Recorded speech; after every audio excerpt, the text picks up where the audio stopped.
Bienvenue dans Des Dramas. Alors, je galère complètement à introduire Maude, car elle est ouf, cette fille. C'est une copine, elle dégage une énergie qui vous attire. Elle a un talent sur scène qui peut laisser personne indifférent. Elle est forte, elle est touchante, elle est vraie. Mais pas vraie, genre, oui, elle est vraie, elle est vraie.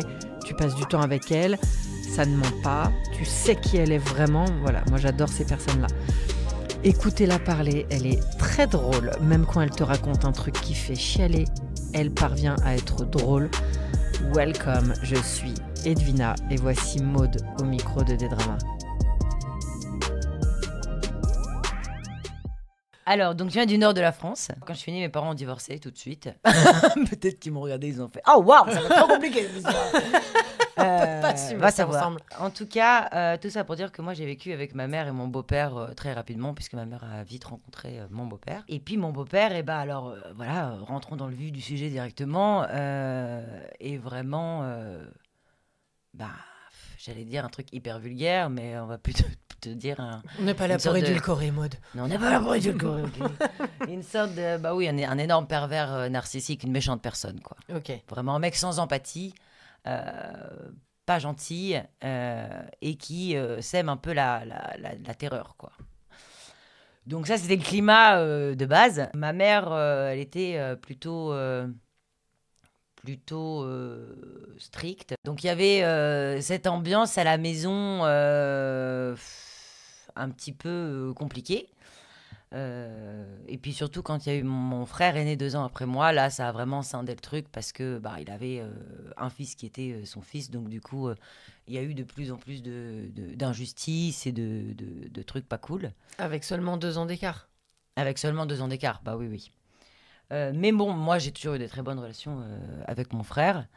Et mon père, de son côté, c'était quelqu'un de plutôt très drôle, qui écoute du Johnny Hallyday, qui boit aussi beaucoup d'alcool. mais voilà, il y avait quand même 2 salles, 2 ambiances. En tout cas, quand j'allais en vacances chez mon père, c'était la rigolade. C'était un peu trop la rigolade parfois, mais bon, voilà. Au moins, lui il avait refait sa vie. Lui, il avait refait sa vie, ouais. Il avait une fille aussi, de son côté. Mais après, lui, il a refait sa vie, mais il a beaucoup changé de femme, tout ça. Beaucoup refait sa vie. Ouais, beaucoup refait sa vie. Et puis, plus les années passaient, plus l'alcoolisme étant important, effectivement. À la maison, c'était donc pas du tout la joie. Je faisais vraiment la gueule un max. Parce que du coup, j'étais pas contente d'être là et j'étais très en colère de vivre avec ce type. Tu t'es rendu compte à quel âge que c'est qu'il avait un problème ? Oh, vite, hein. Très très vite, parce que, pour te donner un exemple, tu vois, par exemple, le soir, je dormais dans la chambre avec mon frère. Mon frère ne voulait jamais dormir. Donc, il fallait toujours qu'on discute, qu'il me parle. Il voulait toujours que je trouve des solutions pour s'endormir. Moi, j'en pouvais une parce que j'avais plus d'idées. À un moment, je lui disais, écoute, t'as qu'à jouer au foot avec ton oreiller. Il me dit, comment je fais ? Je lui dis, tu prends des petits bouts comme ça de ta tête d'oreiller, puis tu fais les joueurs. Oh, il va marquer un but. Il me dit, enfin, ça n'existe pas de faire ça. Je lui dis, mais si. Donc, il faisait ça. Enfin, il faisait à peu près tout ce que je lui disais. Donc, je lui disais de faire des trucs absolument improbables. Tu as développé ta créativité à partir de là. Mais bref, il continuait à me parler et mon beau-père écoutait à la porte et du coup, des fois, il rentrait comme ça d'un coup et puis il lui disait bonne nuit. Ensuite, il me claquait la tête contre l'oreiller en me disant, je te préviens, si tu continues à parler, si tu l'empêches de dormir, j'écoute à la porte, je reviens, je t'en colle une. Enfin, des petits trucs comme ça, sympa, tu vois. L'enfer. Ouais, un petit peu l'enfer. Mais très vite, moi, à l'école, j'étais vraiment... c'était la joie, quoi. J'avais plein de potes. On déménageait beaucoup quand j'étais petite avec ma mère et mon beau-père. Ce qui a sûrement aussi développé ma capacité à m'adapter et à me créer des amis très facilement. Du coup, je ne laissais jamais quelqu'un manger tout seul à la cantine. Laisse-moi te dire que ça, c'était vraiment un truc que je ne pouvais pas supporter. Même si la personne était chiante et que je voulais pas du tout que ce soit ma copine, n'empêche que voilà, je forçais mes amis à la prendre dans la bande. J'ai vite été le clown de la bande, quoi. Du coup, mon enfance, malgré tout ça, j'ai quand même beaucoup de souvenirs joyeux parce que j'avais des potes, parce que j'avais une vie sociale, en tout cas en dehors de la maison, en dehors de la maison, qui était hyper joyeuse, quoi. hyper cool. J'avais quand même le droit un peu de voir mes copines. Enfin bon, bref, on s'arrangeait toujours, tu vois. Après, à l'adolescence, bon, bah, t'imagines bien que plus tu grandis, plus ça devient compliqué, plus t'as envie de lui éclater la gueule. Donc, voilà, il y avait des conflits, mais... C'est parti loin dans les conflits avec lui? Ta mère, elle s'interposait ou Bah, pas? en fait, ouais, ma mère, elle s'interposait, mais en fait, c'était vraiment un vrai pervers narcissique dans le sens, vraiment, je pense que c'est le boss du game. Je pense que c'est lui qui a formé tous les autres. Je pense qu'il fait encore des formations, à mon avis, sur Internet, dans le dark web, ou je ne sais quoi. Mais bon, ma mère, du coup, était complètement sous emprise. Elle voyait qu'on était mal, mais d'un autre côté, elle avait 4 enfants. Elle se disait aussi, je pense, qu'elle pouvait pas être seule. Et je pense qu'elle se disait que c'était pas possible, dans tous les cas, de le quitter. Je sais pas si elle avait envie de le quitter, mais je pense que dans tous les cas, il était arrivé à prendre possession telle de son cerveau qu'elle devait se dire que sans lui, elle n'y arriverait pas. Qu'avec 4 enfants, elle n'y arriverait pas, financièrement, etc. Vous viviez tous ensemble, tout le temps, du coup? Euh, Avec tes grands, avec les deux grands? Vous étiez les 4 enfants? Non, en fait, il y a une grande. Il y a ma grande sœur, moi. Ouais, Mes parents ont divorcé quand je suis née. Il y a eu, on était ok. avec mon beau-père. Et mon beau-père et ma mère, ensemble, ont eu mon frère et ensuite ma petite sœur. Ok, d'accord. Donc oui, on vivait tous les 4 enfants avec ma mère et mon Ok. beau-père. Et du coup, des fois, bien sûr qu'elle intervenait. Mais ça changeait pas grand-chose. Au contraire, ça mettait un peu plus le feu aux poudres. Et moi, quand j'allais me plaindre des trucs qu'il faisait dans son dos, il venait me voir le matin en me disant: t'as vu les yeux de ta mère, elle a pleuré toute la nuit à cause C'est de ta toi, faute. parce que tu t'es Ah. plaint, etc. Donc, tu vois, je finissais par plus m'en plaindre, mais par lui faire la gueule à elle aussi, évidemment, parce qu'elle prenait pas position, parce Normal. que je comprenais pas pourquoi elle était avec. Mais bon, aujourd'hui, évidemment que je suis plus capable de comprendre les choses, mais quand t'es ado, non, t'as juste envie de foutre le feu, quoi, tu vois. Donc j'écoutais NTM à fond dans ma chambre, je faisais des tas de trucs que je pensais qu'il aimerait pas, mais bon, j'allais dire, je me rebellais grave, mais je pouvais pas vraiment sortir, donc ça restait vraiment une rébellion assez gentille.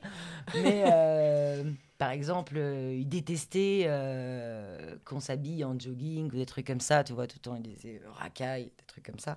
Moi, évidemment, par exemple, en troisième, je rêvais qu'une chose. Non, même pas en troisième, qu'est-ce que je dis? En cinquième, je rêvais qu'une chose, c'était avoir un jogging Adidas, tu sais, avec les 3 bandes et les pressions. Oui. Et la tenue complète, c'était vraiment le must. C'est-à-dire Grave. que vraiment, quand tu avais ce jogging, je sais pas, c'était. Bon, bref, c'était le nec plus ultra, je voulais ça. Ma mère voulait évidemment pas me l'acheter. Et puis ma grand-mère est venue de garder une fois, à un moment, et bien sûr que je réussis à traîner ma grand-mère dans un magasin pour qu'elle me l'achète. J'étais refaite. Et donc j'en profite qu'ils sont pas là. En plus, je le mets tous les jours. Et c'est assez drôle parce qu'en plus, je rêvais d'avoir ça, mais évidemment, le jeu préféré des garçons, c'était de t'ouvrir Oui. les pressions. Mais seulement quand t'as 12 ans, t'as des poils aux jambes et qu'on te défait les pressions. C'est comme si tu montrais ta schneck.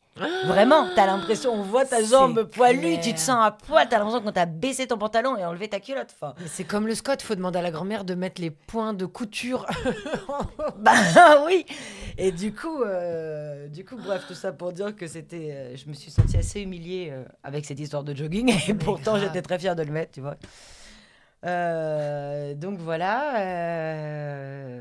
voilà, l'adolescence se passe, écoute, tant bien que mal, en vrai. Ma mère tombe malade quand je suis en première, quand je suis en seconde. Elle a un cancer, mais là, ils nous disent pas non plus ce qu'elle a, parce que bon, faut pas trop communiquer, ça risquerait de, de nous faire comprendre Et les là, choses. tu captes que c'est grave assez rapidement ou Bah on ouais, te ouais. rassure tellement que... Ah bah non, mais je capte que c'est grave parce que ils viennent nous chercher à l'école. Je vois ma mère, ils venaient de sortir du rendez-vous. Je vois ma mère effondrée, qui ne fait que pleurer, qui ne peut même pas parler. Et puis on la voit aller à l'hôpital, revenir, machin, se faire opérer. Mais personne ne met de mots là-dessus. Voilà. Donc c'est pas facile parce que, ben, en plus déjà que je devais être à la maison tout le temps pour faire la bouffe, garder les enfants, faire le ménage, etc. Maintenant, il y avait en plus ma mère qui était pas bien. Euh, Et puis, surtout, ce truc de non-communication, quoi. Ça, c'est vraiment un délire dans cette famille, vraiment, comme si on ne voyait pas ce qui se passait, mais Et, et du coup, tu poses pas de questions parce que tu sais que c'est malvenu ou t'en poses et on esquive? J'en pose, ils esquivent un peu. Je me rappelle que du coup, je fume moi à l'époque. Et puis alors là, fumer, c'était vraiment ce qu'il y avait de pire. C'est-à-dire que mon beau-père, quand on rentrait, Fumer des quand je pétards ou rentrais, fumer la clope? je fumais la clope là à ce Ok. moment-là. Parce que je suis. Quoi qu'au lycée, ouais, en seconde, j'ai commencé à fumer des pétards. Ouais, ouais. Bah oui, oui, bien sûr, parce qu'après, je me suis fait faire griller. Enfin, je vais te raconter ça. Non, mais la clope, déjà, c'était tout un délire. C'est-à-dire que quand je fumais ma clope, après, je rentrais sur le chemin de l'école, je prenais des herbes, tu sais, qui sentent bon. Je me frottais les mains comme une malade, je mangeais des chewing-gums, tout pour pas se faire griller. Mais mon beau-père était un radar, tu vois, il nous sentait carrément quand on rentrait. Mais on trouvait toujours des parades. Mais bon, bref, à ce moment-là où ma mère elle est malade, je fume comme un pompier et on avait le droit de fumer au lycée. À cette époque-là, donc entre chaque cours, je fume, je fume. Et je m'entendais hyper bien avec mon prof de sciences nat, qui était mon prof principal. Et bref, il s'inquiète pour moi, il voit que je vais pas bien. Et ce con appelle mes parents. Et là, il dit à ma mère, oui, est-ce que Maud a un problème dans sa famille, tout ça. Alors, elle dit non, je vois pas. Ah ouais, putain. Et il lui dit, parce qu'elle fume comme un pompier, elle sèche les cours. Mais vraiment, je rentre à la maison, je vois ma mère et mon beau-père assis, je me dis, oh putain, on n'a pas reçu le bulletin, pourtant c'est pas l'heure du bulletin, je comprends pas. et il me dit, pour une fois, il m'a encore pas eu, il me dit juste, est-ce que tu as un problème dans la vie, est-ce que tu as des problèmes? Donc là, je lui dis, bah ouais, j'ai pas un problème, ma mère est visiblement malade. Non, et toi, est-ce que tu as un problème, toi-même, toi, t'as un problème de santé? Alors je lui dis, ben non. Est-ce que tu fumes? Donc là, je me dis, bon, là, je lui dis, non. Il me dit, très bien, je te laisse régler ça avec ta mère. Et il se barre. Donc j'étais un peu contente qu'il me laisse régler ça avec ma mère. Donc là, elle me dit, tu fumes comme un pompier. Alors je lui dis, oui, je fume comme un pompier, mais toi, t'es malade et tu dis rien. Et, donc bref, on pleure, on s'explique. Mais elle ne met pas vraiment de mots dessus, encore une fois, quoi. Mais voilà, ça se dégrade. Et puis, au bout de 2 ans, arrive ce qui arrive, c'est-à-dire que elle décède. Et là, je me dis, waouh, ça va être chaud. Parce que ma grande sœur, elle était déjà partie de la maison pour faire ses études à Toulouse. Et je me dis, maintenant, je vais pas pouvoir rester sans allié, quoi. Mais ce qui est chaud aussi, c'est que je m'occupe énormément de ma petite sœur, et qui dort avec moi, qui a 10 ans de moins que moi, qui dort avec moi tous les soirs, hein, un peu comme mon frère a dormi avec moi tous les soirs. Bref, je me suis toujours coltinée un petit peu et je me dis, mais je peux pas rester avec mon beau-père. Surtout sans ma mère, parce que là, je me dis, c'est... Tu vois. Et là, légalement, non, t'es pas encore Je majeur. suis pas majeure, non, encore. Et t'aurais quand même le droit de rester autant avec lui, même si c'est pas lui ton père? Bah, ils sont mariés. Ouais. Enfin, je sais, je me pose même pas la question Ok. comme ça. Je me dis juste, ça va pas pouvoir se faire, quoi. Et puis, de toute façon, il prend les devants à un moment donné. Il me rentre dedans pour un truc.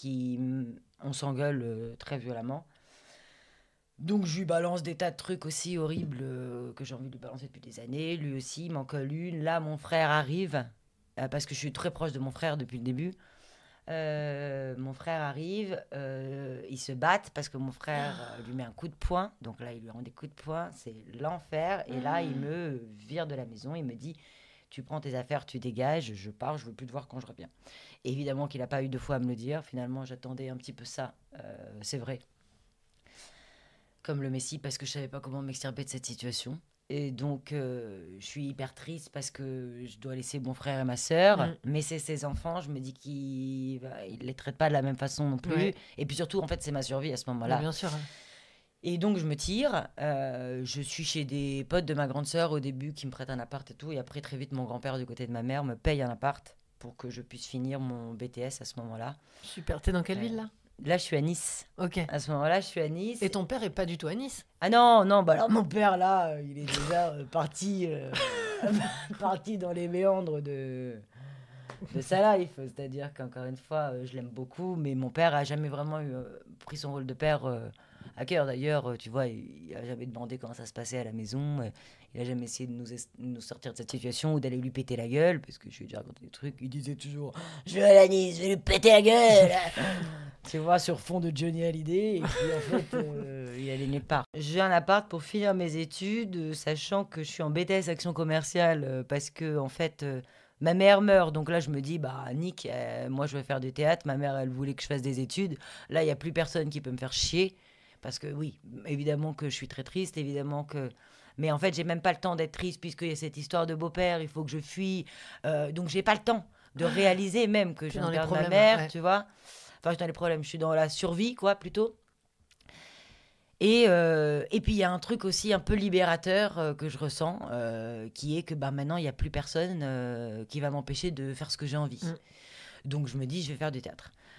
Je m'en fous, je veux partir à Paris. Et donc là, ma sœur me dit, maman m'a fait promettre que tu fasses au moins un bac+2 avant de partir. Donc je lui ai dit, ok, t'es relou, mais ok.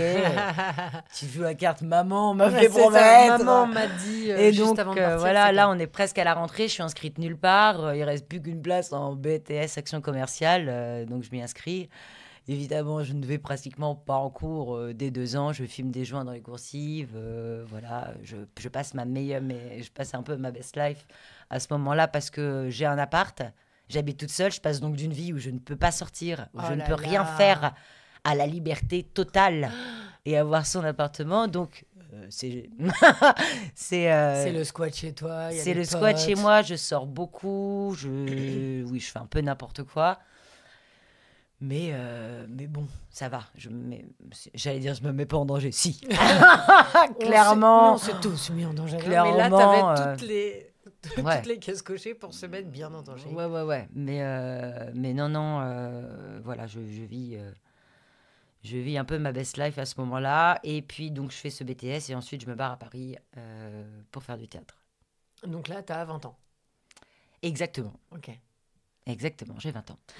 Donc là, j'arrive à Paris. Je suis excitée comme une puce. J'allais dire comme une pute, mais ça se fait pas. C'est un peu trop vulgaire. On le gardera quand même. Moi, je te remercie. Pardon pour ce rire. Et du coup, j'arrive à Paris. Je suis hyper contente parce que en fait, c'est le rêve de ma life. Depuis que j'ai 6 ans, oui, ça je ne l'ai pas dit, ma mère m'inscrit au théâtre pour la première fois. Et là, pour la première fois de ma vie, je me sens à ma place quelque part. Je suis hyper émue rien que de dire ça, tu le vois là. Ça fait les frissons. Parce que, à la maison, on ne m'écoute pas. Du coup, évidemment, en plus, moi, je fais un maximum de bruit pour qu'on me remarque. Mais ça ne fonctionne pas, donc je le fais à l'école, encore une fois, avec mes copines, tout ça. Mais bon, bref. D'ailleurs, quand ça ne va pas à l'école, que je travaille mal, parce que je travaille mal à l'école tout le long, évidemment, pour les faire chier. Ce qui est complètement con, parce que du coup, je peux pas sortir. Enfin bref, je m'en prends le double, mais bon, voilà. Bref, pour me punir, une fois en 5e, ma mère me dit m'arrête le théâtre. Et du coup, je passe de 9 de moyenne générale à 15 en un trimestre, quoi, tu vois. Parce que c'était horrible de m'enlever mon activité. Donc, le rêve de ma vie, génial. Je me dis, écoute, ça va être très simple, en fait. Je vais arriver à Paris, je vais faire une école. Ensuite, on va me repérer tout de suite. Hop, je vais même pas passer de casting, premier rôle. Et puis, bam, bam, bam, bam, bam, César, Hollywood. Tout, quoi. C'était comme ça que ça devait... parcours classique. C'est comme ça que ça devait se passer. Surtout que je me dis, tu vois, normalement, comme t'en as bien chié, a priori, tu devrais avoir une petite porte ouverte. Je vais pas vous le cacher, apparemment, vous ne savez même pas que je suis comédienne. Hein. Donc, ça s'est pas passé comme ça. Mais alors, donc, arrivons. Donc, je cherche une école. J'ai pas envie de faire le cours Florent parce que déjà à ce moment-là, je me dis ouais, c'est bon, cours Florent, c'est le seul truc médiatisé, blabla. J'ai envie de me trouver une école un peu plus underground. Ouais. Donc je cherche parmi les écoles, je me renseigne et tout, et je vois qu'il y a une école qui s'appelle Pygmalion, qui est une école qui à l'époque il y avait plusieurs profs, ça me branchait bien parce que je me suis dit je vais pas avoir qu'un enseignement, enfin tu vois, il y a vraiment plusieurs méthodes. Bref, j'apprends que... non, c'est pendant que j'y suis. Bon, bref. Donc, Pygmalion, super. Mon grand-père, à l'époque, veut bien me payer mon école de théâtre. Par contre, je dois me payer ma vie, mon appart, tout ça à Paris. Donc, je travaille au CIC la journée, au guichet. Énorme. Et le soir, tous les soirs de la semaine, j'ai cours à Pygmalion. Et donc, il y a plusieurs anecdotes là-dessus. Déjà, le CIC. Imaginez-moi à l'accueil au guichet de la banque. Alors, du coup, je suis hyper souriante, je suis hyper contente. J'ai mal au cœur de ouf quand les gens sont à découvert, qu'ils peuvent plus retirer, qu'ils viennent au guichet en disant « je peux parler à mon conseiller ». Que le conseiller, évidemment, comme un lâche, s'enferme dans son bureau. J'appelle en disant « je suis en rendez-vous ». Bah non, t'es pas en rendez-vous là. Si, je suis... Ah, t'es en rendez-vous, d'accord. Il est en rendez-vous. Et du coup, je suis trop mal, j'ai envie de leur donner l'argent. En plus, j'ai les codes du coffre. Je comprends pas, par contre, pourquoi on me donne toutes les combinaisons. Mais non. Je travaille 1 an au CIC, je crois que je passe 1 an à essayer d'imaginer le casse parfait que je n'imagine pas. T'as accès au... Alors, en fait, il faut savoir que quand t'es à l'accueil d'une banque, comme ça, donc t'arrives, ils te connaissent ni d'Ève ni d'Adam, c'est toi qui remplis les distributeurs, c'est toi qui fais la commande des fonds, et qui a les clés du coffre, qui a les combinaisons des coffres. Bah oui, exactement. J'avais des liasses dans la main. Et en fait, quand j'ai compris que chaque soir, tu fais ta caisse, si tu as 10 centimes d'écart dans ta caisse, tu restes jusqu'à ce que tu les retrouves. Donc, je me suis dit, bon, va falloir trouver comment extraire quelques liasses. Bon, j'ai jamais trouvé. J'ai jamais trouvé, mais je trouvais ça fou. C'est énorme. Et bon, bref, voilà, je me souviens qu'une fois, un gros client, tout le monde l'appelle JP. Alors, il est hyper sympa, en plus, il m'appelle Maud, je l'appelle JP, tu vois. Donc JP, on se tutoie, on se fait des gueublas et tout. Et puis, en fait, le conseiller pro va dire au directeur, Maud est un petit peu familière. Et là, le directeur, du coup, m'a convoqué en me disant, écoutez, Maud, alors, vous faites du bon travail, mais vous voyez, on est dans une banque, alors on ne peut pas sourire comme ça, autant. Ah, je dis, alors ça, c'est formidable. Autant. Il me dit, non, on doit garder une sorte de sérieux, vous voyez. Non, je vois pas, non. Je comprends pas. C'est génial. Enfin, bon, bref, voilà, ça, c'était le CIC. Et donc, le soir, je courais en cours. Et j'habitais à ce moment-là en coloc, parce que dans une coloc pas chère, j'avais une chambre dans un appart avec une meuf complètement cinglée. Mais elle se barrait le week-end à 3. Donc j'avais l'appart pour moi le week-end. C'était un bon deal. Génial. Je trouvais que c'était pas trop cher, mais elle était vraiment cinglée. Je te raconterai une petite anecdote après, savoureuse. Donc bref, je vais faire Pygmalion. Donc faut savoir que moi, j'arrive 1 heure en retard en cours. Parce que en fait, je finis pas le taf assez tôt. Donc je loupe toujours l'échauffement et tout. Et puis comme c'est un peu le rêve de ma life, et en plus mon grand-père il va pas me la payer 50 ans, c'est hyper important pour moi, tu vois, d'arriver et de suivre bien les cours. Donc tous les branleurs qui sont dans ma classe et qui se font payer les cours par papa et maman et qui n'ont pas trop d'ambition d'être comédiens, ils savent pas trop, mais bon, ils savent pas ce qu'ils veulent faire. Donc ils sont là, tu vois, et qui polluent un peu la classe, ça me gonfle déjà. Mais bon, voilà, les cours sont un peu intéressants, il y a quelques profs qui me saoulent quand même. Et puis un jour, en cours, j'arrive et là le prof dit, alors aujourd'hui on va se mettre à poil. Donc je rigole évidemment, je dis au sens figuré, on va se mettre à poil, on va s'ouvrir, on va montrer nos émotions. Il dit non, on va se mettre nu. Ah, je lui dis non. Il me dit bah si. Je lui dis bah pourquoi? Il me dit écoute Maud, tu ne vas pas commencer. Personne dit rien, tout le monde fait. Faut savoir que dans ma classe, sur les 10 meufs, il y en a à peu près 8 qui sont mannequins.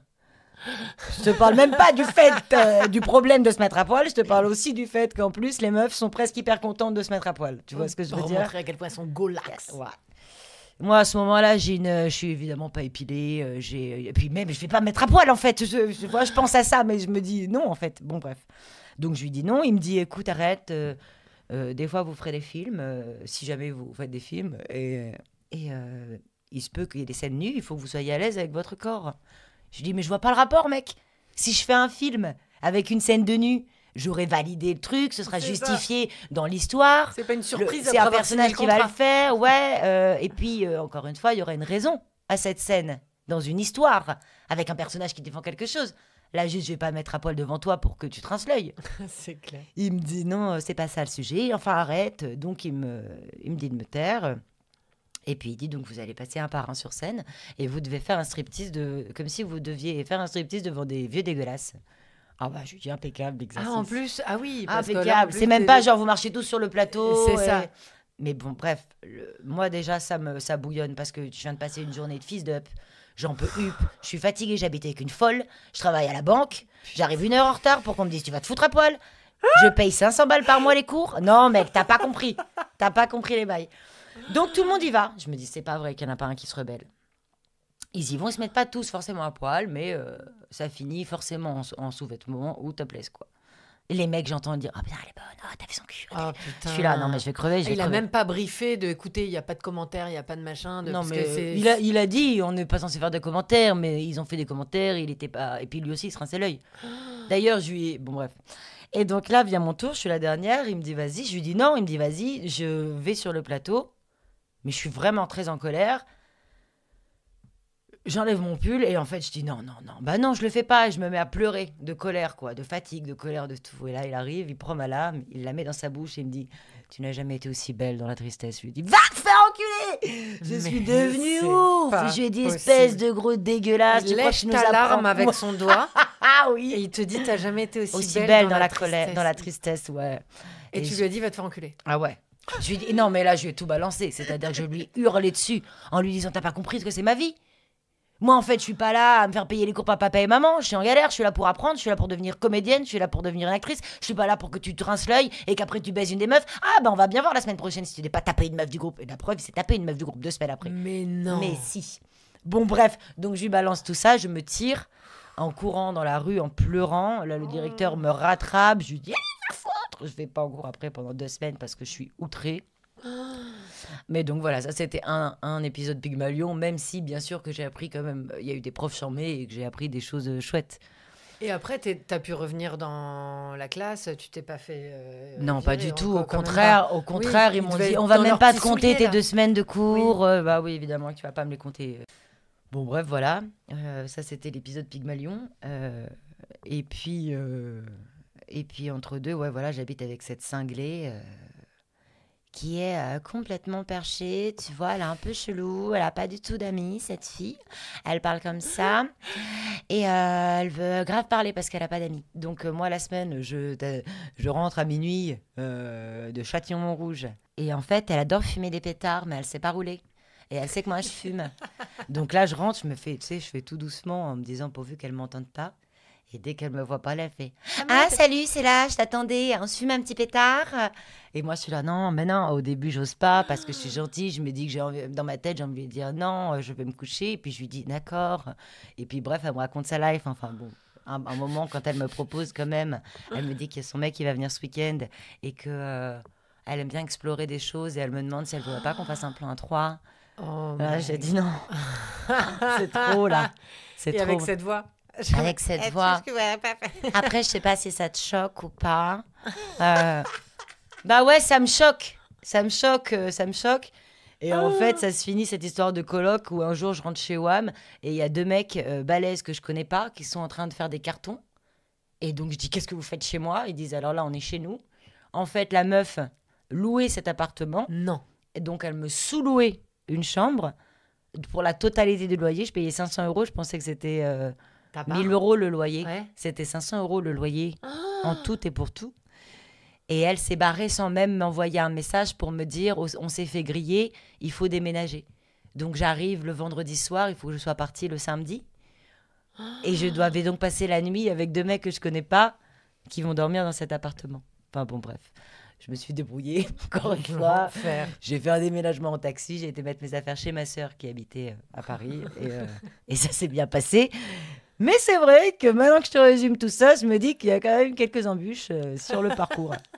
Après, ce qui est bien, c'est que quand tu tombes, faut se relever, il faut rebondir. Du coup, je rebondis hyper bien. Alors là, je suis une mode rebondissante. Donc, Pygmalion se finit. Je ne rencontre pas de directeur de casting. Je n'ai pas de diplôme qui me reconnaît en tant qu'actrice que je peux travailler. Maintenant, je ne sais pas comment on fait. Je fais des photos, je commence par faire un book, je vais m'inscrire dans une agence de mannequins, au début Rebecca, pour ne pas la citer, et je tombe sur Rebecca en personne, et donc je fais des photos, moi je sais pas, c'est les premières photos que je fais, le gars retouche les photos, je me trouve hyper belle, c'est vrai qu'il retouche un peu vénère. Pourtant, il n'y a pas besoin, c'est pas qu'il retouche la peau, tu vois, mais une espèce d'effet... sublimant. Sublimant, ouais. Tu sais, comme si j'étais un peu un ange. Je sais pas comment dire. C'est un peu voilé, quoi, bon. Et la meuf, j'arrive, elle me dit bon, alors, en fait, il va falloir arrêter de faire des photos qui vous ressemblent pas. Les comédiennes, là, comme ça, c'est pas possible. Alors, moi, je lui dis bah, c'est bien moi, pourtant. Non, bah, c'est trop retouché, c'est pas possible. Enfin, bref, elle m'envoie chier. Je me sens bien conne. Mon Dieu. Ouais. Bon, voilà, après, je me dis, bah, faut que je fasse une autre école, faut que je trouve un autre job alimentaire, parce qu'entre deux, bah, j'arrête le CIC, parce que quand même, j'en peux plus, hein, ça me donne envie de mourir, cette histoire de banque, je peux pas sourire, je peux pas donner d'argent aux gens qui en ont pas, je dois graisser la patte des gens qui en ont beaucoup, enfin, vraiment, c'est pas mon style, quoi. Et donc, écoute, les années passent, hein, ouais. Les années passent, je fais plusieurs boulots. Tu fais d'autres boulots alimentaires, on va dire, que le CIC? Ouais, bah, je travaille avec mon beau-frère dans la gestion de patrimoine. Je vais faire des boulots en intérim dans des autres banques encore. Enfin, je fais des boulots comme ça qui sont hyper chiants, en vrai. Chez mon beau-frère, non, c'était cool parce que c'était chez mon beau-frère en plus. Donc, du coup, les conseillers étaient jeunes, sympas. Même si c'était un boulot qui me ressemblait pas trop, Oui, quand il y a c'était cool l'humain d'apprendre à des trucs. côté, Il y avait c'est cool, l'humain ouais. à côté. Je me marrais, je faisais des grosses fiestas. D'ailleurs, j'y suis restée un moment parce que justement, c'était une sorte de famille, quoi, tu vois. Et puis comme bah, j'étais toute seule à me dire, ok, là, je vais être comédienne. Allez, je me réveille aujourd'hui, je suis comédienne. Alors là, je vais sûrement faire un film. Mais comment je fais, putain? Je savais pas qui appeler, quoi faire. Putain, J'étais et un peu Il n'y paumée. avait pas d'autres potes comédiens qui s'étaient un peu Non. mis dans le truc, et là, il n'y avait pas... vous étiez Non, un j'avais crew, pas quoi. de troupe, j'avais pas trouvé de troupe, de groupe, tu vois.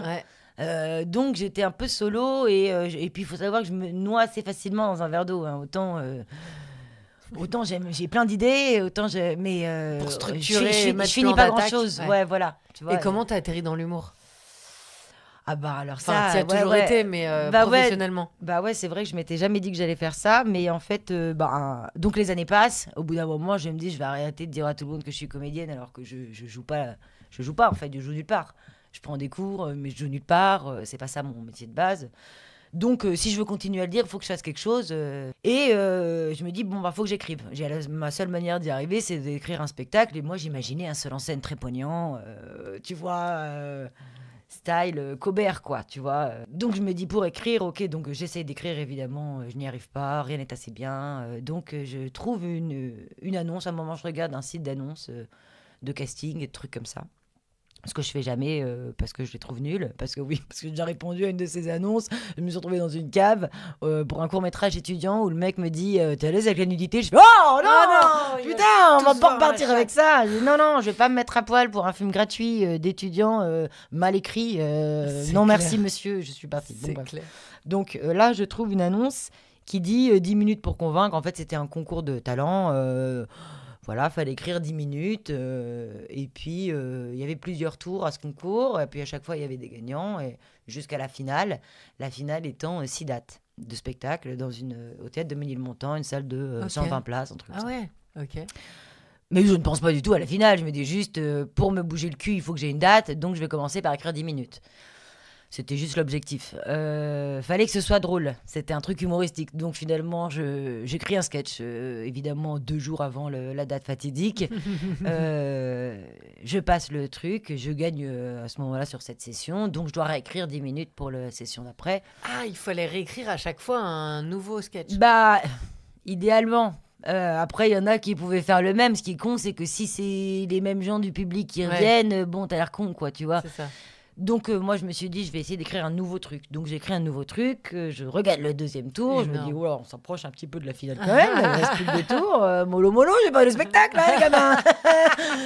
C'était pas le but. Mais bon, comme je réfléchis pas, comme j'ai pas de temps et comme tout ça, et comme je le fais très spontanément sans me demander si c'est génial ou pas, Oui, bah c'est bien en t'as fait. pas le choix, c'est Et parfait. puis c'est fait organiquement, bref, c'est pas fait avec la tête, bref. Bon bah tu auras compris que l'issue du truc c'est que je gagne la finale.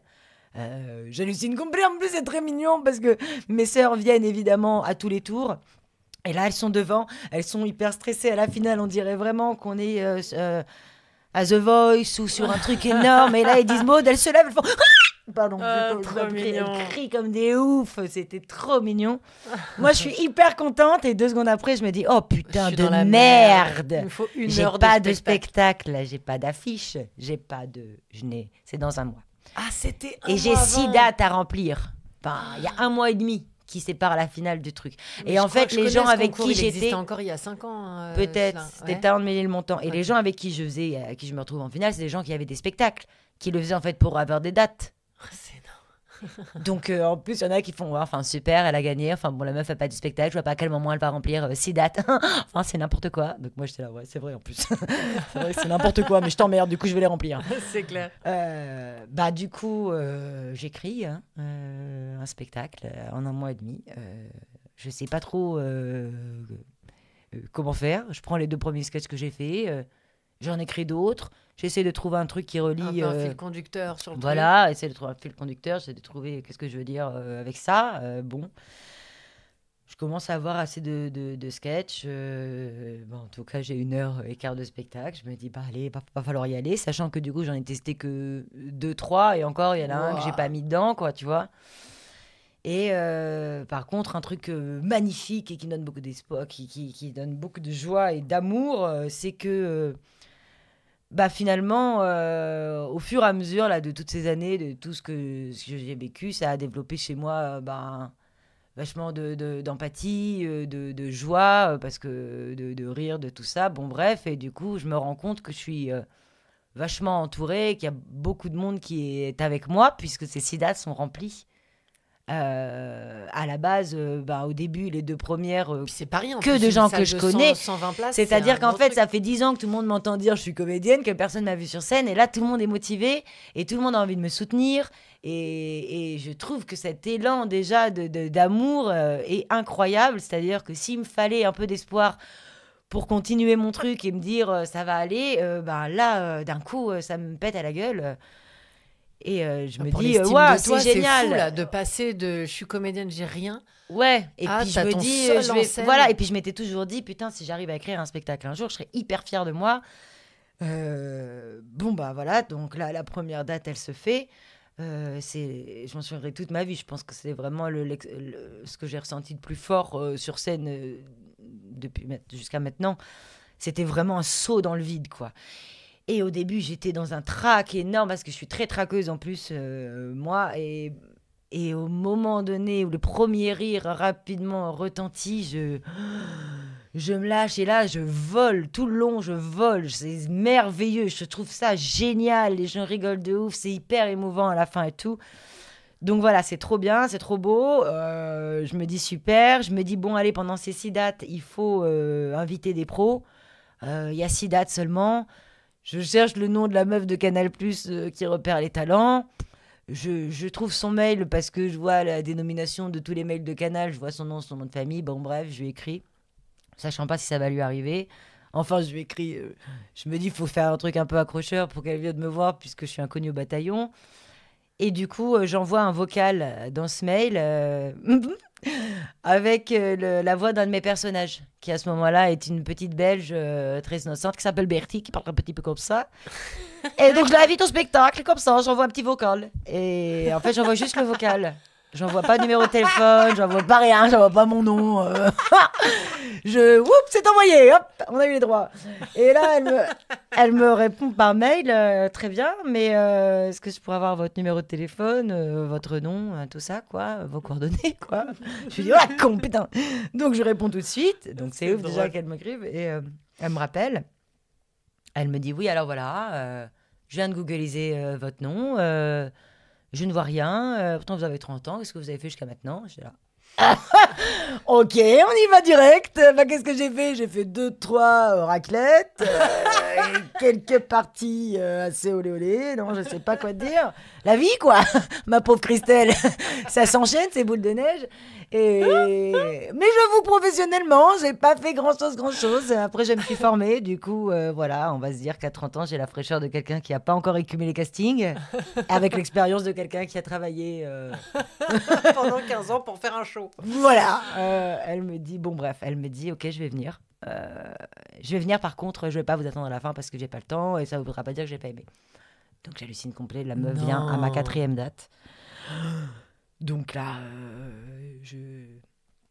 Je stresse et puis je rêve la veille qu'elle va m'attendre dans les coulisses, qu'elle va me dire que c'est incroyable, tout ça. Bon, bref, je fais mon spectacle, j'arrive dans les loges, elle est là, elle est assise, elle me dit c'est incroyable. Non. Mais si Elle me dit qu'elle En même temps, elle je l'ai attend vu, ton ça depuis spectacle, 10 il ans. était génial, C'était la toute Non. première façon, elle me dit ah ouais. J'attends Et puis- ça depuis 10 ans, elle dit. Non, bah, elle me dit ça fait longtemps que j'attends de retrouver ça depuis Julie Ferrier, j'ai pas vu ça. Enfin, franchement, c'est incroyable, vous avez écrit ça en combien de temps? Je lui dis que je viens de l'écrire, que je l'ai même pas encore rejoué. Donc elle se dit ouais, le potentiel surtout de travail, quoi.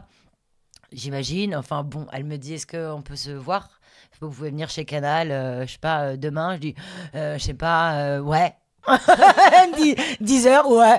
Après, elle me regarde, elle me dit vous allez peut-être faire la fête ce soir, vous voulez pas tout l'après-midi? Si. Et voilà, donc je fais une fête de ouf le soir. Je me dis que c'est incroyable. Le lendemain, je vais chez Canal. Voilà, elle me dit bah, qu'est-ce que vous voulez faire? Est-ce que vous voulez être. Tu veux être Miss Météo? Tu veux faire une chronique sur quelle émission? Mais non. Tu voudrais avoir un programme? Je comprends pas ce qui se passe, Edwina. Là, je suis vraiment sur une autre sphère. Je me dis, ça y est, c'est maintenant. Putain, ça y est. Et je me dis, génial. Mais en même temps, je suis interdite. Je sais pas quoi lui dire. Je suis hyper contente qu'elle me dise tout ça, mais je sais pas vraiment ce que je veux faire. Rapide, et tu sais pas quoi. Non, sur le coup, tu vois, je vais être une star, quoi. Non, Moi, mais qu'est-ce c'est que- pas vrai. Moi, qu'est-ce que je veux Mais c'est je veux être des une star. rôles, qu'est-ce que je veux faire? J'en sais rien. Bien sûr, je voudrais bien être Miss Météo parce que j'ai l'image de Axel Lafont et puis surtout de ce journal où il y a toutes les restas et les réalisateurs et les acteurs que j'aime qui sont sur ce plateau. J'ai envie d'écrire des trucs hyper drôles, mais j'ai jamais fait ça et en fait, j'ai jamais écrit tout court. Le premier truc que j'ai écrit, c'est ce T'as spectacle. ton syndrome de l'imposteur quand même, Ah bah non, mais malgré, pire. malgré d'avoir Mais réussi pire. à faire ça en un mois. Bah oui, parce qu'en fait, donc je te disais, je me suis dit, je serais hyper fière de moi si j'arrive à écrire un spectacle et en fait, je ressens jamais cette fierté. Quand il se trouve que je me. Tu te dis que c'est un coup de bol, quoi. Ouais, je me dis que c'est un coup de bol. Je me dis que je me dis que les gens sont impressionnés parce que je l'ai écrit en pas longtemps, mais que c'est pas génial, que c'est une kermesse, que c'est nanana. Je passe mon temps à me flageller un peu, en fait. Ouais, j'avoue que ça, c'est ce qui m'a mis des bâtons dans les roues. Bah du coup, comme la vie m'avait pas trop mis de bâtons dans les roues, je me suis dit, mets-toi-en un petit peu. Si tu te faisais un peu des Après croche-pattes. tout, c'est bizarre que ça arrive aussi vite. Voilà. Mets-toi un peu dans... Ouais, alors que ça arrive pas du tout vite, mais bon, bref. Enfin, vite. Bah en oui. tout cas, par rapport Oui, c'est à ça. la visibilité. Oui, mais donc, écoute, ça m'a quand même fait du bien parce que je me suis sentie quand même reconnue Mise en valeur, dans ce milieu, d'un côté. Et d'un autre côté, bon, ben voilà, hein, on va passer vite sur l'épisode Canal+, parce qu'elle m'a foutu dans le bureau des auteurs, elle m'a largué un peu comme ça, sans rien me dire de précis de ce que je devais y faire ou quoi, fallait que je réfléchisse à un truc. Et là, évidemment que avec le recul, j'aurais mis des idées, avec le recul, j'aurais surtout appelé des gens pour qu'ils viennent avec moi dans ma team, pour qu'ils m'aident à créer des auteurs Oui, qui mais me tu font savais rire. pas comment ça Mais fonctionnait. je ne savais pas comment ça Ouais. fonctionnait. J'étais là balancée dans le milieu de la télé, entre guillemets, dans ces locaux de cette chaîne qui m'avait toujours fait rêver, tu vois. Et puis en fait, bah, tu vois, les dessous du truc, c'est pas du tout la même chose. Enfin, bref, je vais même pas te détailler parce que c'est long et il n'y a pas trop grand-chose à en dire. Mais en Et gros, combien de temps tu... je reste 1 an et demi Ah, quand même. sous contrat avec eux, parce qu'après je finis par écrire un peu pour des trucs par-ci par-là, de Donc, programmes Canal. en auteur Ouais. spécifiquement. Mais après le spectacle, en fait, elle m'avait fait signer un contrat pour d'1 an qui disait que je pouvais pas signer avec Ah oui, quelqu'un elle d'autre, t'a mais elle bloqué. m'avait pas fait signer un contrat de prod parce qu'il n'y avait pas encore de boîte de prod chez Canal à l'époque, de boîte de prod de spectacle. Et Elle pour me t'empêchait bloquer, d'avancer mais pour te elle bloquer. me disait mais joue, va jouer, pourquoi tu joues pas? Et moi où j'allais jouer, et puis après j'avoue que j'étais un peu empotée, quoi, tu vois. J'avais pas cette niaque, en fait. Moi j'ai toujours voulu jouer, mais j'ai toujours voulu que ça me tombe dessus parce que oui, je pense que Non, mais t'es une artiste, tout ce que j'ai t'es pas vécu, une ouais. productrice et puis oui, je pense que c'est ça, la manière dont je suis faite, la sensibilité que j'ai, et puis peut-être qu'aussi tout ce que j'ai vécu font que je comprends bien les émotions, que j'arrive bien à les faire et que je suis à ma place quand je joue et que je me sens très bien là-dedans. Maintenant, j'ai pas de culot parce que j'ai pas confiance et je sais pas faire, et vraiment je sais pas faire, c'est un délire, je m'excuse pour tout le temps. Tu vois, c'est gênant. La dernière fois, j'étais chez ma sœur, je rentre chez elle, j'attends en bas parce que la petite, elle doit descendre. Bref, le voisin m'ouvre la porte, je lui dis non merci, c'est bon. Et je suis obligée de rajouter non parce que j'attends la petite parce qu'elle va descendre parce qu'on va aller au parc. Et le mec, t'as rien demandé. J'ai pas besoin de rentrer. Oui, au lieu de dire non merci. Bon, bref. Et du coup, ben, je laisse passer cette chance, clairement. Après, je vais pas encore me flageller parce que là, je pense que j'ai passé ce truc-là. C'était mon chemin et c'était comme ça. Voilà, elle m'avait proposé d'y être là 2 semaines après. Et je pense que si j'avais été 2 semaines après mon spectacle, fraîche et peureuse et tout ça comme j'étais, je me serais grillée. Et j'avais pas non plus envie de me Ouais. griller pour la première fois que les gens allaient me voir. Donc voilà, je me dis que de toute façon, rien n'arrive par hasard Ouais. et que c'est mon chemin et que c'est pas dramatique si j'ai laissé passer cette chance, mais j'ai laissé passer le train. Oula, oui, oui. Je l'ai vu partir, je me suis dit j'ai la flemme, je vais peut-être rerouler un ouinge, j'ai reroulé un ouinge, je l'ai relaissé partir. Voilà, Mais voilà, tu voilà. l'as joué ton spectacle Ah après, oui, parce que alors moi, après, quand oui, j'ai parce qu'après, du coup, oui, bien sûr, après, je me vois que cette dame, je on m'entends va pas pas du se tout lancer avec dans la elle. prod, On ouais. va pas se lancer avec elle dans la prod, ça ne va pas du tout entre nous. Donc, quand le contrat se finit, je reprends ma liberté, je fais un showcase, je fais venir des prods, et là, je me dis, bon, maintenant, on arrête de répéter les mêmes erreurs. On va faire venir plusieurs personnes. Comme ça, on arrête de dire oui à la première personne qui dit je t'aime. Parce qu'en amour, je ne parle pas des amours, hein, parce que vous imaginez l'histoire. Donc là, bah non, en fait, je fais la même chose. Il y a un prod qui vient, il me redit c'est formidable. Je lui redis, eh ben on se marie. Et c'est ok. Donc je re-signe avec. Et par contre, c'était des gens très bienveillants. Et lui, Je il signe avec produit. Little Bros. Ils me signent, voilà, ils me produisent, c'est-à-dire qu'ils me font jouer pendant 1 an et demi au Sentier des Halles. Ils me font faire une affiche super chouette, ils font un peu de com, enfin voilà, ils me soutiennent. J'ai surtout le soutien de Tierno Tune, qui est une personne Mon incroyable, Tierno. ouais, que j'aime d'amour, surtout que j'admire énormément pour son travail, pour ce qu'il est humainement. Du coup, voilà, Tierno, heureusement, est à mes côtés, m'accompagne, parce que c'est vrai que, bah, encore une fois, en fait, moi, je m'étais dit, génial, pour moi, une prod, c'était, on te donne une salle 2 fois par semaine pour que tu puisses travailler, on te met des gens à disposition qui vont te faire bosser. Moi, j'avais besoin de bosser, en fait, et je pouvais plus faire le truc toute seule, parce que j'étais plus capable de m'améliorer. Et personne peut travailler tout seul, en vrai. T'as besoin de retour, t'as besoin C'est de clair. bosser. Ouais. Et puis je faisais des personnages et comme je suis un peu une nazie dans le jeu et dans tout ça, j'avais besoin de précision, j'avais besoin qu'on me fasse bosser dur.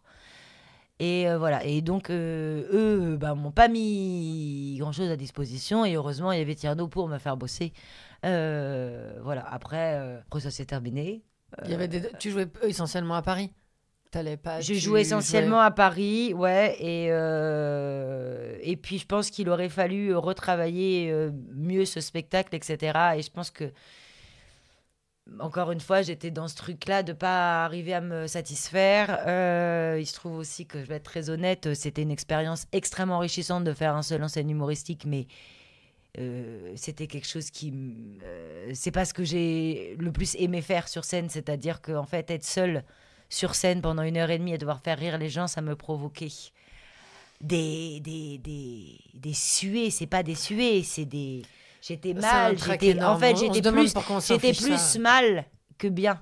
En Mm, fait, mm, tu mm. vois, et il y a des gens, je les vois, ils sont hyper contents, ils veulent tester leurs blagues, ils y vont tout le temps et tout. Moi, c'était une peur inconsidérée, quoi. C'est-à-dire que, tu vois, j'en arrivais presque à être, à être en danger sur scène, alors que c'était l'endroit dans lequel je me sentais le plus en sécurité. Donc, en fait, je pense que j'avais envie que ça s'arrête. J'ai fait un peu en sorte que ça ne s'améliore pas, que du coup, on arrête, on continue pas. Et Euh, tu préférais jouer dans les pièces, en troupe. Bah ouais, moi j'aurais Ouais. rêvé, là du coup je joue dans une pièce et puis ça dépend pas que de toi, et puis, ou alors tu vois, plus faire un seul en scène, qui disent pas que le but c'est de rire, et tant mieux si les gens rient, Ouais. mais j'avais envie que ce soit un peu émouvant et tout ça, bon bref, ça se finit et tant mieux, parce que du coup comme ça j'en suis pas arrivée au point de détester ce spectacle, il fallait partir en bon terme, c'était quand même, en fait, voilà, fallait que je sois aussi douce avec lui, avec moi, c'était quand même chouette d'avoir fait ça, et voilà. Donc ça s'est fini avec ce spectacle.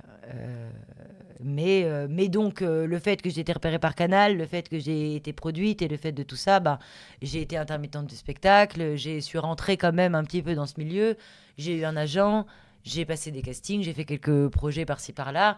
Et voilà, c'est sûr que ça ne serait jamais arrivé sinon.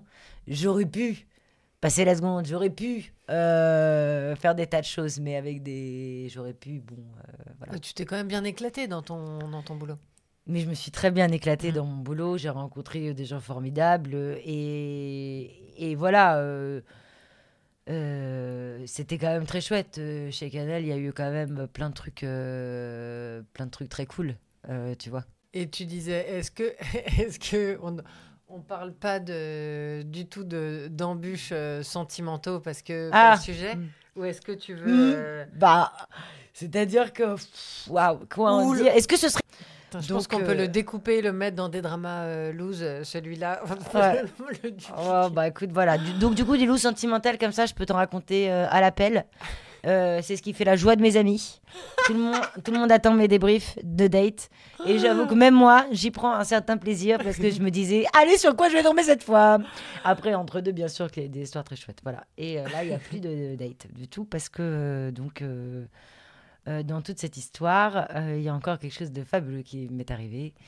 Déjà, il faut savoir que depuis que je suis ado, je pense que je sais que je veux des enfants. C'est quelque chose de très ancré chez moi, de très très fort. T'es une sœur maman en plus, un peu? Ouais, je savais que je voulais être maman et c'était vraiment un truc pour moi indispensable. C'est-à-dire que même si on m'avait dit tu peux pas avoir d'enfants, j'en aurais adopté, j'aurais trouvé un moyen d'avoir des enfants, mais j'aurais eu des enfants. Bref, et par contre, bah, le fait que j'avais toujours pas de mec, je voulais des enfants quand même avec quelqu'un. C'est Qui clair. m'aimait, que j'aimais, qui aimerait cet enfant, voilà. Et ça m'était déjà arrivé de tomber enceinte et de me faire avorter parce que bah, j'étais pas avec cette personne et parce que c'était du coup, j'étais pas prête à faire un enfant toute seule à ce moment-là.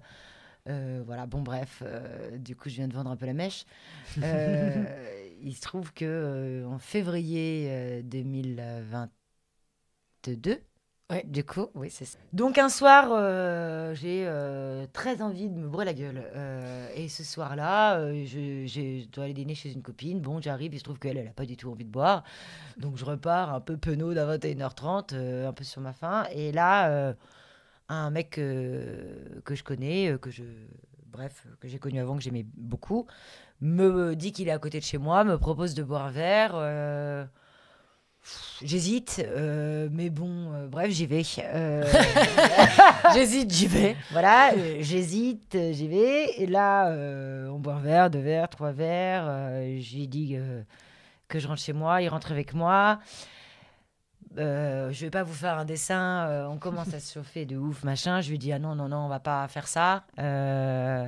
Parce que ça part un peu rapide, je sens que je vais même pas avoir le temps d'aller chercher une capote. Et moi, il n'y a plus moyen que je baisse sans capote, déjà parce que je suis plus une adolescente. Deuxièmement aussi parce que, au-delà des maladies, je ne prends pas la pilule et que si je tombe enceinte, je ne me fais pas avorter. Donc, il entend à moitié ce que je lui dis. Et donc, quand je tombe sur des mecs comme ça, parce qu'il y a encore beaucoup de mecs qui ne veulent pas mettre de capote, quand je leur dis si je tombe enceinte, je vais le garder, généralement, ils mettent une capote. C'est ça. Très c'est rapidement. ça, c'est clair. Autant le sida, ça leur fait pas peur, autant le bébé, et ça les fait flipper. Là, écoute, voilà, je peux pas te dire, ça va très vite. On met pas de préservatif, malgré la mise en garde avant. Et c'est très bizarre parce que je sens cette nuit-là. Bon, après, donc, voilà, c'est terminé. On n'est pas du tout ensemble. Il rentre chez lui, je reste chez moi. Il n'est pas prévu qu'on se rappelle, qu'on se revoie ou que quoi que ce soit. Mais je sens que je suis enceinte. Je le sais, je le sens, je le sais, je le sais, je le sais. C'est complètement ouf, mais je le sais. Et le pire, c'est que pour une fois, je suis paniquée parce que je me dis non, je ne peux pas me faire avorter. Il y a un côté de moi qui est très heureuse parce que je me dis waouh, c'est maintenant. Oh putain, c'est maintenant que ça arrive. Et il y a un autre côté, je me dis mais enfin, t'es complètement cinglée. T'es seule, intermittente du spectacle, t'habites dans un studio, t'as pas de parents, donc il y aura pas de père, pas de grands-parents. Ça fait pue beaucoup. ton papa. Ah non, parce qu'entre deux, j'ai perdu mon père. Oui, ça, je voulais épargner. Ça faisait beaucoup de morts. On passe sur une naissance. Et bon, bref, du coup, bah oui, en fait, il s'avère que donc au bout de 28 jours, je n'ai pas mes règles, je fais le test, je suis enceinte. Je suis paniquée les 2 premiers jours parce que tout ce que je viens de te dire. Et puis, oui, bien sûr que j'en rêvais, mais non, je peux pas faire ça. Je peux pas faire ça pour cet enfant, ce serait hyper égoïste. Je pense même pas au mec en question à ce moment-là, je pense que à l'enfant.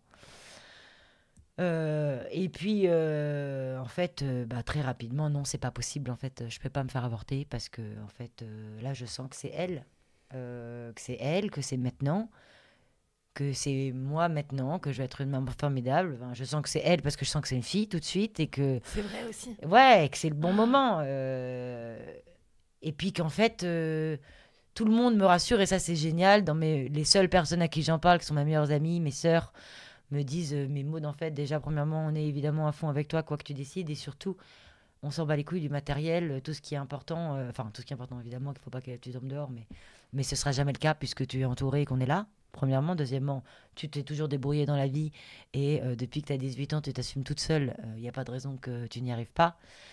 Et troisièmement, ce qui est le plus important, c'est d'avoir de l'amour. Je pense que tu serais la meilleure mère du monde parce que, voilà. Donc, bref, en tout cas, si tu veux, tu peux le faire. Tu ne seras pas un monstre d'égoïsme, au contraire. Et donc, je me dis, ok, allez, je la garde. Et là, s'enchaînent 2 mois où j'arrive pas à me réjouir parce que je continue à culpabiliser, parce que je l'ai pas encore dit aussi au géniteur, que je me demande s'il faut que je lui dise ou pas, parce que je me dis, plutôt, si je lui dis, je sais que lui, ce sera pas son choix, je le sais déjà. Et si je lui dis, je vais lui faire peser quelque chose sur sa conscience toute sa vie, est-ce que vaut-il pas mieux qu'il vive en paix Et après, je me dis, si je pense à mon enfant, j'ai envie d'avoir été honnête jusqu'au bout. J'ai envie de lui dire, quand elle sera plus grande et qu'elle me demandera l'histoire, qu'en tout cas, je l'ai prévenu que ce n'était pas son choix à lui. Ça ne veut pas dire qu'encore une fois, c'est un monstre qui l'a abandonné, puisque c'était pas elle, elle était une petite graine. Mais bref, j'avais besoin d'avoir été honnête. Donc, je lui dis. Je prends mon courage de main pour lui dire. Et il se trouve que, évidemment, qu'il savait qu'il il ne s'était pas protégé non plus, donc c'était un risque que ça arrive. Il se trouve aussi qu'on se rencontre entre les deux parce que je vais faire des échos.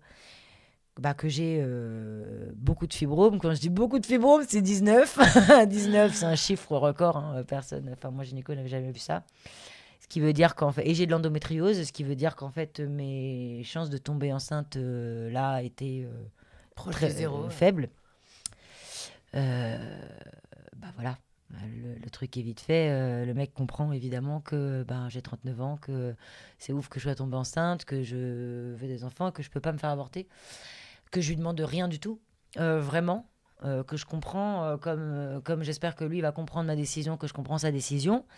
Et que cet enfant sera très heureuse, que je pense pas qu'elle en souffrira parce qu'elle aura beaucoup de d'oncles, de tantes, d'amour, de famille autour d'elle, et que voilà, je vais jamais aussi considérer ça comme un gros problème dans sa vie d'abandon, et peut-être que ça l'aidera à ce que ça ne en soit pas un. Bref, on verra plus tard, mais en tout cas qu'il n'ait pas à s'inquiéter de ça, que moi je lui demanderai rien. Du coup, voilà, on respecte tous les deux notre choix. On se dit donc que le deal, c'est qu'on ne se rappelle jamais. Enfin, si jamais elle a besoin de savoir qui c'est, je l'appellerai avant, je lui dirai, c'est le moment. Et puis peut-être que ça n'arrivera jamais. Et puis voilà. Donc à partir de ce moment-là, je suis beaucoup plus sereine. Et là, je commence à kiffer ma grossesse. Après, je kiffe ma grossesse. On a bien compris que j'avais 19 fibromes. Donc comme rien n'est hyper facile. Hyper douloureux physiquement. C'était hyper douloureux. J'ai été sous tramadol genre 2 mois et demi pendant la grossesse. J'étais hospitalisée, tout ça. J'avais très, très, très, très, très mal. Mais je ne pouvais pas faire grand-chose. Mais encore une fois, j'ai transformé l'essai. Et là, je ne suis pas peu fière de moi parce que jusqu'à présent, je ne retirais pas beaucoup de fierté. Mais là, je peux vous dire que je suis hyper fière parce que, en fait, le fait de l'avoir à l'intérieur et que ça dépende plus que de moi et que ce soit plus que pour moi, j'ai monopolisé vraiment toute mon énergie pour réussir à faire passer la douleur dans un autre stade, essayer que ça ne m'affecte pas. Il y a des jours où c'était pas possible, mais la plupart du temps, en fait, pour elle, j'arrivais vraiment à faire des trucs de sophro, à me concentrer et du coup à vivre vachement mieux la douleur. Et du coup, tout ce temps où je pouvais pas bouger, où j'étais à l'hôpital et tout ça, c'était une chance parce que j'ai pu vraiment me connecter avec elle de ouf. Que si jamais toute ta grossesse se passe hyper bien, que tu bosses et tout, en fait, ça se passe, c'est difficile d'être en connexion. On a moins besoin. C'est difficile, oui, voilà. Et donc, du coup, voilà. Bon, en tout cas, moi, laisse-moi dire qu'on discutait déjà de ouf.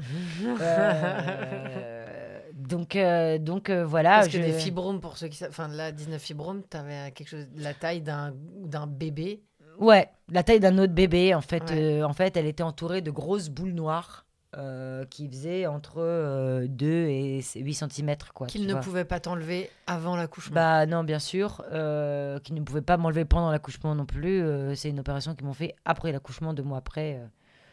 Mais voilà, on va s'arrêter là sur les détails de toute façon. Mais voilà, tout ça pour dire que même cette grossesse qui, en fait, je suis complètement maso parce que je te dirais que j'ai bien aimé être enceinte parce que ça m'a permis de prendre soin de moi de ouf.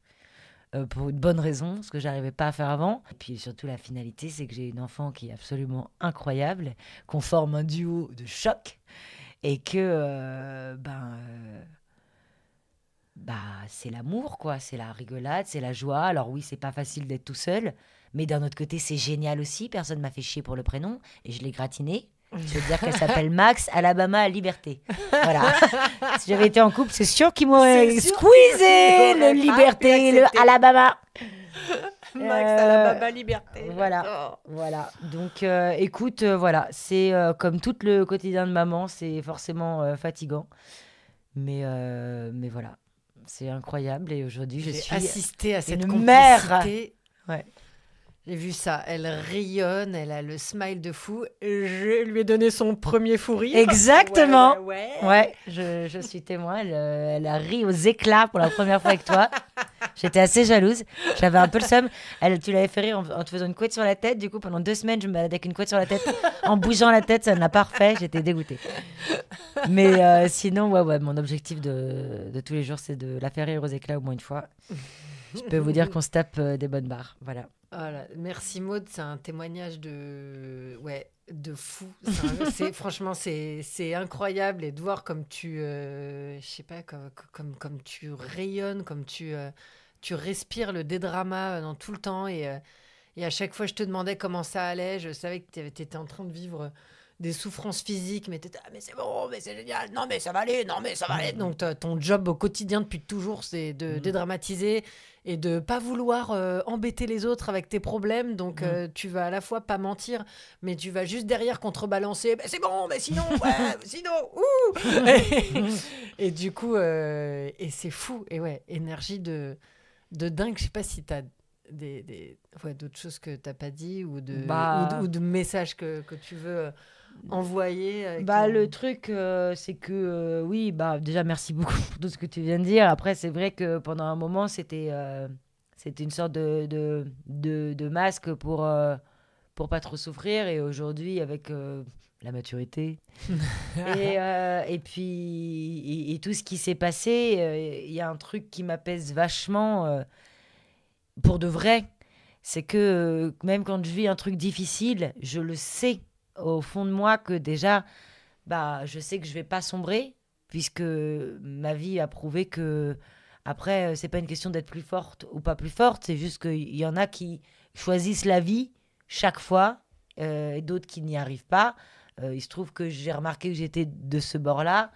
Donc en fait, je sais que déjà, je vais pas sombrer, et je sais aussi que ça va m'apporter quelque chose pour de vrai. C'est-à-dire que je vais apprendre quelque chose sur moi, ou sur ma force, ou sur mon courage, ou sur ma capacité à d'autres trucs, ou sur j'en sais rien. Enfin bon, bref, en tout cas, y a plus trop de choses qui me font peur, parce que voilà, d'expérience de vie, je vous jure que même si on reste blessé, même s'il reste des cicatrices, et même si évidemment que je suis complètement angoissée comme personne, je suis aussi très franchement sereine, parce que je sais que c'est un chemin et que ce que je vis, c'est que je peux le surmonter.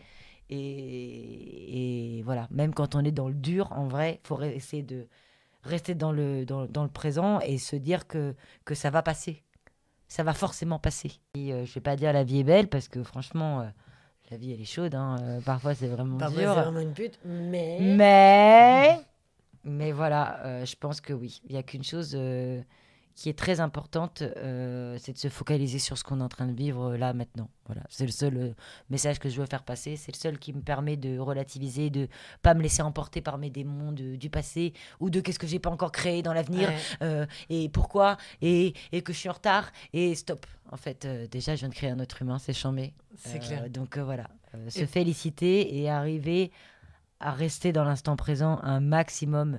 Voilà, c'est un truc bateau, mais c'est un vrai truc. C'est un vrai important. tips. Un vrai type de meuf qui gère. Est-ce que j'ai dans mon entourage des copines qui se posent vraiment la question, là, à 40 ans, putain, je voulais absolument des enfants. J'ai pas le mec, maintenant il y a des solutions, des choses. Bah oui, la PMA, tout ça, Tu quoi. dirais quoi à une fille qui a très très très envie mais qui a peur? Bah franchement, je dirais que déjà je peux pas faire une réponse comme ça parce que moi je connais beaucoup de gens dans mon entourage qui m'ont dit que ce serait impossible pour eux de faire ça toute seule. Et c'est vrai que c'est un challenge et c'est vrai que c'est pas facile. Je pense que c'est possible et moi je le vis super bien. Il y a des moments où j'en chie, mais je pense pas que j'en chie plus qu'une maman, qu'une meuf qui vient d'être maman tout court. Parce que voilà, c'est les émotions, il y a plein de trucs que ça bouleverse. Donc en fait, je lui dirais, si tu as très envie et que tu t'en sens capable, eh ben écoute, fais-le parce que il y a des mauvais côtés, mais il y a des côtés aussi géniaux au fait d'être toute seule. Par contre, il faudrait, oui, que ce soit quelqu'un qui soit quand même entouré, ce que je me dis, qui ait au moins un petit peu de famille ou des amis sur qui elle peut compter, parce que tu as besoin de soutien. T'as besoin de soutien, ne serait-ce que de soutien moral. Je parle même pas de temps pour des potes qui gardent ton enfant, tu vois, mais oui, c'est important aussi. Donc, je leur dirais que si elles s'en sentent capables, bah, qu'elles foncent parce que c'est largement faisable, que c'est génial. Par contre, ouais, c'est pas... Tout le monde n'a pas envie de ça et je le comprends. Et c'est vrai que c'est quelque chose. Faut être bien conscient de ce que c'est qu'avoir un enfant et d'en avoir un toute seule. Moi, j'avais beaucoup... je m'étais beaucoup occupée de bébés, de choses comme ça, etc. Je savais quand même à peu près, au moins au niveau de la logistique, à quoi m'en tenir, quoi, tu vois. Mais t'es jamais vraiment prêt. Mais moi, je crois que... Oui, je crois que si c'est une envie... viscérale et si forte, il y aura, je me dis, forcément un regret.